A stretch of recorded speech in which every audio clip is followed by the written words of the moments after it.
الحمد لله رب العالمين الحمد لله وإن كان يقل مع حق جلاله حمد الحامدين وأشهد أن لا إله إلا الله وحده لا شريك له ولي الصالحين وأشهد أن محمدا عبده ورسوله الداعي إلى صراطه المستقيم صلى الله وسلم وبارك عليه وعلى آله وأصحابه أجمعين وبعد أيها المسلمون. Mes très chers frères, sachez que l'âme de l'être humain ne saurait atteindre la perfection et la complémentarité qu'à travers l'adoration d'Allah subhanahu wa ta'ala et à travers aussi la bonne relation que l'on peut avoir avec les créatures. Sachez mes frères qu'Allah tabaraka wa ta'ala a légiféré pour les musulmans d'avoir les meilleurs des comportements comme il leur a interdit d'avoir les pires des comportements. Sachez mes frères qu'il y a un comportement qu'on appelle al-wafa qui consiste à reconnaître le bien qu'on nous a fait et de le rendre de la meilleure des façons, quel que soit le bien qu'on t'ait fait et quelle que soit la personne qui t'ait fait ce bien. Ce comportement-là, mes frères, al-wafa fait partie des bienséances les plus grandes et des caractères les plus nobles. Et c'est aussi ce qui permet de reconnaître les âmes les plus élevées dans la hiérarchie humaine. Et c'est aussi ce qui permet de bâtir une société juste et droite et de faire en sorte que la vie dans laquelle nous vivons soit correcte.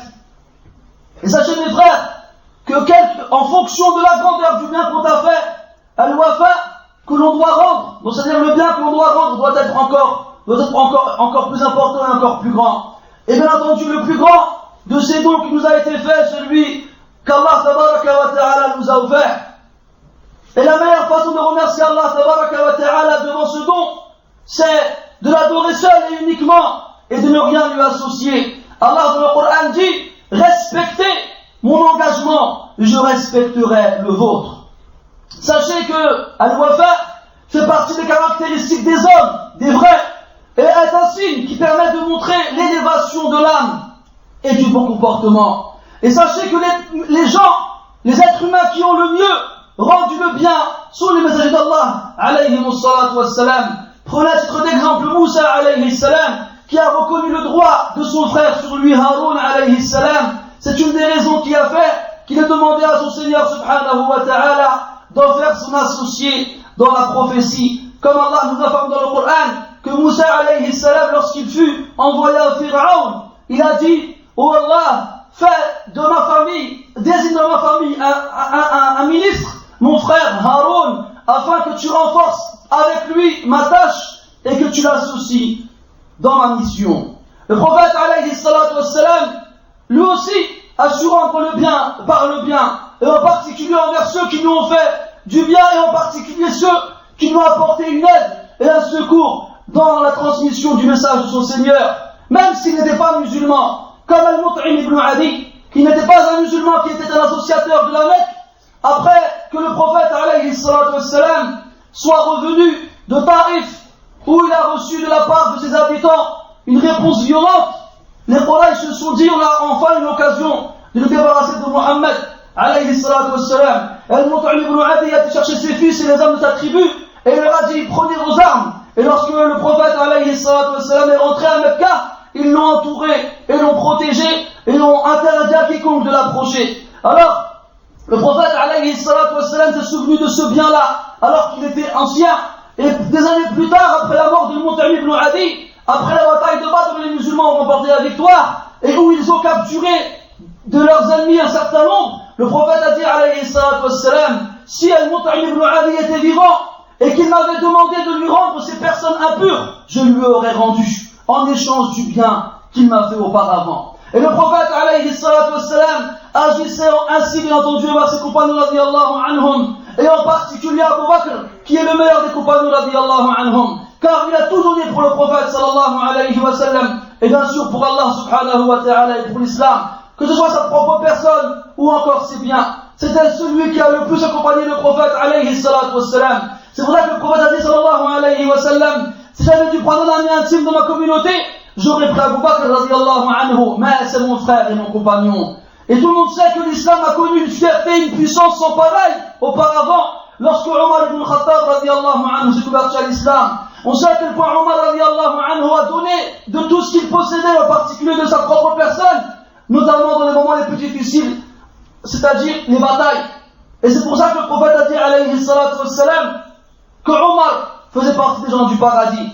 Quant à Uthman, radiallahu anhu, ce riche commerçant qui disposait d'énormément de biens, il a donné généreusement sans compter de son argent pour les musulmans. Il a lui-même équipé toute une armée qu'on a appelée Jaysh al-Usra, l'armée de la difficulté, en donnant 10 000 dinars au prophète alayhi salatu wassalam, en les plaçant entre ses jambes. Et le prophète a dit alayhi salatu wassalam, aucune action ne fera de tort à Uthman après ce qu'il a fait aujourd'hui. Après ce qu'il a fait aujourd'hui, aucune action que Uthman ne puisse accomplir ne lui fera du tort. Quant à Ali radiallahu anhu, le premier des enfants à cette conversion à l'islam, le prophète a dit de lui alayhi salatu wassalam, le jour de Khaybar, durant une bataille, je donnerai l'étendard demain à un homme qui aime Allah et son messager et qui est aimé par Allah et son messager. Et il confia l'étendard à Ali radiallahu anhu. Le prophète alayhi salatu wassalam a prié sur les martyrs de la bataille de Uhud 8 ans après qu'ils ne moururent, comme s'il leur faisait ses adieux. Et il a prié sur la tombe d'une esclave noire qui nettoyait la mosquée, Et lorsqu'on a vu à quel point les Médinois ont offert leur aide aux musulmans qui ont fait l'émigration de la Mecque vers chez eux, le prophète alayhi salatu wassalam leur a rendu ce bien-là en invoquant Allah tabaraka wa ta'ala pour eux et pour leur descendance et la descendance de leur descendance. Il a dit alayhi salatu wassalam, oh Allah, pardonne aux Médinois ainsi qu'aux enfants des Médinois ainsi qu'aux enfants des Médinois. Il n'y a pas un homme parmi les compagnons du prophète alayhi salatu wassalam qui ait fait un acte convenable envers le prophète sallallahu alayhi wa sallam sans que le prophète alayhi salatu wassalam ne lui ait rendu un équivalent. Il a dit alayhi salatu wassalam, toute personne qui nous a fait un bien, nous lui avons rendu ce bien-là. En dehors d'Abu Bakr radiallahu anhu, il nous a certes fait un bien, ce n'est qu'Allah tabaraka wa ta'ala qui lui rendra ce bien-là le jour du jugement. Le prophète alayhi salatu wassalam a ordonné que nous faisions comme lui, que nous reconnaissions le bien des compagnons radiallahu anhum et que nous les aimions tous après la mort du prophète alayhi salatu wassalam. Il a dit alayhi salatu wassalam, n'insultez pas mes compagnons, car par celui qui a mon âme dans sa main, si l'un d'entre vous dépensait l'équivalent de la montagne de Uhud en or, il ne serait pas arrivé à l'équivalent de ce que l'un d'entre eux peut donner en aumône en réunissant ses mains ou encore la moitié de cela. Le prophète alayhi salatu wassalam a fait preuve de wafa envers toute sa communauté et cela à un moment où ils en ont le plus besoin. Le prophète a dit alayhi salatu wassalam, chaque prophète s'est vu offrir une invocation exaucée et chaque prophète a précipité cette invocation. Quant à moi, j'ai conservé mon invocation le jour de la résurrection pour ma communauté afin que j'intercède en leur faveur. Donc cette intercession touchera qui Allah Ta'ala le voudra dans ma communauté qui n'a rien associé envers Allah Subhanahu wa Ta'ala. Et ce comportement grandiose et ce noble caractère qu'a Al-Wafa, le fait de rendre le bien par le bien, de reconnaître le bien qu'on nous a fait, est le chemin qui a été tracé par le prophète alayhi salatu wassalam et qui a été suivi par la suite par ses compagnons radiyallahu anhum. D'ailleurs le prophète alayhi salatu wassalam, lorsqu'il mourut, Abu Bakr radiyallahu anhu dit aux compagnons, celui à qui le prophète a fait une promesse alayhi salatu wassalam avant de mourir, ou bien que le prophète avait une dette envers lui, qu'il vienne me voir afin que je lui donne ce que le prophète alayhi salatu wassalam lui devait ou lui a promis. Alors Jabir ibn Abdullah radiyallahu anhu ibn Abu Bakr lui a dit, le prophète sallallahu alayhi wa sallam m'a dit, lorsque le butin de Al-Bahrain arrivera, je t'en donnerai un tel et un tel et un tel. Il n'a pas précisé quelle quantité. Et lorsque le butin de Bahrain est arrivé, le prophète sallallahu alayhi wa sallam était déjà mort. Alors Abu Bakr radiyallahu anhu a ramassé du butin une certaine quantité et il a donné à Jabir radiyallahu anhu qui s'est mis à le compter. Il a compté 500 de ce qui a été ramassé. Alors Abu Bakr lui dit comment il est là-dedans, il dit à 500. Il a dit prends le double alors, prends encore le double. Et Abu Bakr radiyallahu anhu a envoyé l'armée qui avait à sa tête Oussama ibn Zayd radiyallahu anhu à un moment où il avait le plus besoin. D'ailleurs après la mort du prophète alayhi salatu wassalam, d'ailleurs les gens lui ont reproché cela. Et il a dit jamais je ne délaisserai un ordre que le prophète sallallahu alayhi wa sallam a accompli, jamais. Parce que le prophète alayhi salatu wassalam a préparé cette armée-là avant de mourir. Et lorsqu'elle fut envoyé, il mourut alayhi salatu wassalam, et les gens dirent à Abu Bakr de la faire revenir pour pouvoir l'accompagner durant les épreuves qu'il traversait, et il a refusé de la faire revenir parce que le prophète alayhi salatu wassalam l'avait envoyé. Les Sahaba radiallahu anhum ont respecté le rang de Abu Bakr radiallahu anhu, et notamment le fait qu'ils les aient tous devancés dans l'islam. C'est pour ça qu'ils furent tous d'accord pour lui prêter allégeance et reconnaître qu'il sera le digne successeur du prophète alayhi salatu wassalam. Quant à Abu Bakr radiallahu anhu, il a reconnu le rang de Omar radiallahu anhu, il a reconnu la place que le prophète sallallahu alayhi wa sallam lui avait donnée. Car le prophète disait beaucoup, je suis venu avec Abu Bakr et Omar, et je suis parti avec Abu Bakr et Omar. Toujours le prophète sallallahu alayhi wa sallam parlait de ces deux hommes-là. Alors Abu Bakr radiallahu anhu, avant de mourir, a dit aux gens de se mettre d'accord sur Omar radiallahu anhu. C'est ainsi qu'il fut désigné après Abu Bakr comme étant le calife des croyants.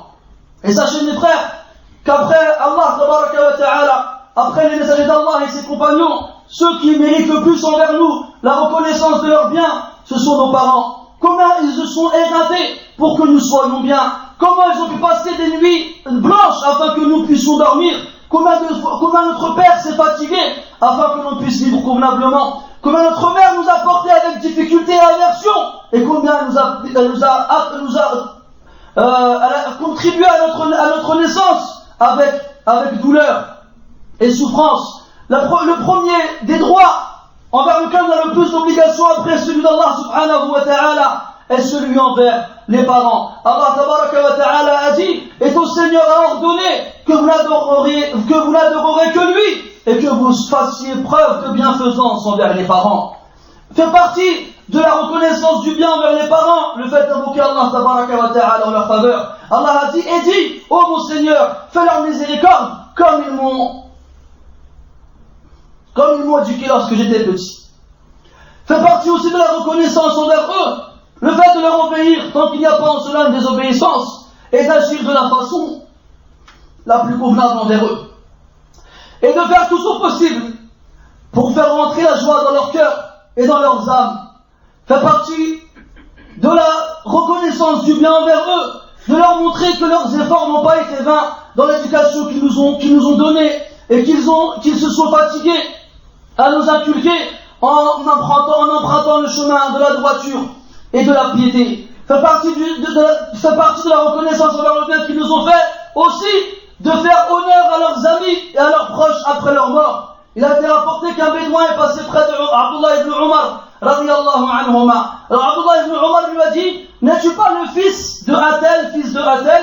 L'homme répondit oui. Alors Abdullah ibn Umar, qui était sur sa monture, descendit de sa monture et l'offra à cet homme-là. Et il se décoiffa de son turban et le donna à l'homme en lui disant, serre ta tête avec celle-ci. Après l'homme s'en est allé. Ceux qui étaient avec Abdullah ibn Umar radiyallahu anhuma lui dirent, qu'Allah te pardonne, tu as de ce bédouin que tu ne connais pas ta monture avec laquelle tu te déplaçais et le turban avec lequel tu te coiffais. Alors il a répondu radiyallahu anhu, j'ai entendu le prophète sallallahu alayhi wa sallam dire, fait partie de la meilleure façon de montrer sa reconnaissance envers ses parents, faire preuve de bien envers ceux que nos parents, que nos pères aimaient après que ceux-ci ne soient morts. Et certes, le père de celui-ci était l'ami de mon père. Fait partie aussi de l'wafa, du fait de reconnaître le bien, le fait cela entre les époux, entre l'homme et sa femme, car Allah tabaraka wa ta'ala les a réunis à travers un contrat très très important dont les clauses sont très lourdes. Allah dans le Coran, et certes, elles ont pris de votre part un énorme engagement, ces femmes que nous avons épousées ont pris de notre part un énorme engagement. Regardez Khadija bint Khuwaylid radiyallahu anha, comment elle est avec le prophète sallallahu alayhi wa sallam, son épouse, sa première épouse, comment elle l'a assisté avec ses biens, comment elle a été une bonne épouse envers lui, comment elle a été la mère de ses enfants, comment elle a été la première des femmes à croire en lui, comment elle a été celle qui par sa cause le cœur du prophète sallallahu alayhi wa sallam fut raffermi, et comment son attention fut solidifiée. Elle était la meilleure de ses épouses lorsqu'il était vivant. Ibn Hajar radiyallahu anhu a dit que Khadija radiyallahu anha faisait tout son possible pour satisfaire le prophète sallallahu alayhi wa sallam, et jamais elle n'a fait une chose qui a mis le prophète sallallahu alayhi wa sallam en colère. C'est pour ça que le prophète sallallahu alayhi wa sallam, lui a rendu ce bien de la meilleure des façons. Il passait son temps à citer son bien et à la remercier. Même après sa mort, il parlait énormément d'elle et il disait d'elle: Allah m'a offert son amour. Et lorsqu'il sacrifiait une bête et qu'il la coupait en différentes parties, en plusieurs parties, il envoyait quelques-unes des parties de cette bête-là aux amis de Khadija radiyallahu anha en disant: certes, elle était, il évoquait ses bienfaits et c'était celle qui m'a donné mes enfants. Al-Nawawi rahimahullah a dit: il y a dans cela une preuve claire indiquant à quel point l'époux doit faire preuve de reconnaissance envers son épouse et vice versa, et tout faire pour conserver l'amour qu'il y a entre eux et pour conserver la sacralité que l'un a envers l'autre et de faire en sorte que la vie ici-bas se passe de la meilleure des façons. Même après la mort du compagnon, on continue à lui faire honneur, ne serait-ce qu'à travers les amis de ce compagnon-là. Fait partie aussi, mes frères, de ce comportement-là qui est al-wafa, le fait de reconnaître le bien, d'aimer les savants et de les respecter, car ce sont ceux qui ont transmis la religion aux générations futures, et ce sont les héritiers des messagers. At-Tahawi rahimahullah a dit: et les savants des prédécesseurs parmi ceux qui nous ont devancés et ceux qui sont venus par la suite, ceux qui transportent les informations et les traces, ceux qui ont la jurisprudence et la bonne compréhension, on ne doit les évoquer que de la meilleure façon. Imam Ahmad rahimahullah a dit: il n'y a pas une nuit qui est passée durant 30 ans sans que je n'ai invoqué en faveur de Al-Shafi'i rahimahullah et que je n'ai imploré le pardon d'Allah tabaraka wa ta'ala pour lui. Ceci marche aussi avec ton compagnon, ton ami, ton camarade et ton copain, et tu te dois aussi de reconnaître le bien qu'il fait pour toi, tu te dois aussi de garder ses secrets et de conserver son amour, de l'évoquer en bien et de tout faire pour ne pas qu'il soit touché par le mal. Tu dois donner tout ce que tu peux comme bien pour lui ainsi que sa famille et ses proches. Et sache, mon frère, à la fin, que quiconque t'a fait du bien, il a un droit sur toi. Et tu dois tout faire pour lui rendre ce bien par un bien équivalent. Si tu trouves rien à lui donner, alors au minimum, invoque Allah tabaraka wa ta'ala pour lui, car ceci rentre dans al-wafa. Allah dans le Coran dit: Hal jaza'ul ihsan illa al-ihsan. Quelle est la rétribution de la bienfaisance si ce n'est la bienfaisance? Mes très chers frères, sachez que la reconnaissance du bien est représentée par la sincérité de la langue et des actes ensemble. Et sachez que lorsqu'on a accompli cet acte-là, il produit chez la personne à qui on a fait ce bien un bien immense et une joie qui n'a pas de limite. Et aussi, il le pousse à vouloir en faire autant, ce qui fait que les gens qui se rendent le bien mutuellement passent leur temps à chercher de tous les moyens possibles de rendre le bien à celui qui lui a fait. Et sache qu'avant tout cela, la seule chose qui te pousse à agir ainsi, c'est l'agrément d'Allah subhanahu wa ta'ala et sa satisfaction qui en a notre te pousse à faire cela. Si jamais tu fais un bien à quelqu'un et qu'il te repousse et qu'il a un grand envers toi, ce n'est pas grave. Ne sois pas triste par rapport à cela. Car toi tu recherches la récompense auprès d'Allah subhanahu wa ta'ala, pas des créatures, et mets en tête de liste le verset où Allah subhanahu wa ta'ala dit: certes, nous vous nourrissons pour l'agrément d'Allah subhanahu wa ta'ala. Nous n'attendons pas de votre part une rétribution ou un remerciement. Faites tout votre possible, très chers frères, alors, pour être reconnaissant et pour reconnaître le bien qu'on vous a fait, et surtout pour le rendre de la meilleure des façons, car il y a dans cela la préservation des cœurs et un moyen de les purifier. Et faites tout votre possible pour vous parer, vous embellir avec tous les bons caractères et les meilleurs comportements, car c'est ceux-ci qui amènent vers la joie ultime et la félicité absolue. Nas'alullah tabaraka wa ta'ala أن يجعلنا من أحسن الناس أخلاقا. اللهم اجعلنا ممن يفي بعهده. اللهم اجعلنا من الأوفياء. اللهم اجعلنا من الأوفياء. اللهم اجعلنا من الأوفياء. نعوذ بك اللهم ألا نعرف للناس خيرهم ومعروفهم. نعوذ بك اللهم ألا نعرف للناس خيرهم ومعروفهم. اللهم أعنا على شكرك وشكرهم يا رب العالمين. اللهم إن رسولك عليه الصلاة والسلام قد أخبرنا أن من لم يشكر الناس لم يشكرك، فأعنا على شكر الناس كي نشكرك حق شكرك يا رب العالمين. سبحانك اللهم وبحمدك أشهد أن لا إله إلا أنت نستغفرك ونتوب إليك. اللهم اغفر لآبائنا وأمهاتنا. اللهم اغفر لآبائنا وأمهاتنا. اللهم اغفر لهما وارحمهما. اللهم عافهما واعف عنهما. اللهم أعنا على حسن المعاملة معهما واجعلنا من أبر الناس بهما يا رب العالمين. وصلى الله وسلم وبارك على محمد وعلى آله وأصحابه أجمعين والحمد لله رب العالمين. وقوموا إلى صلاتكم يرحمكم الله.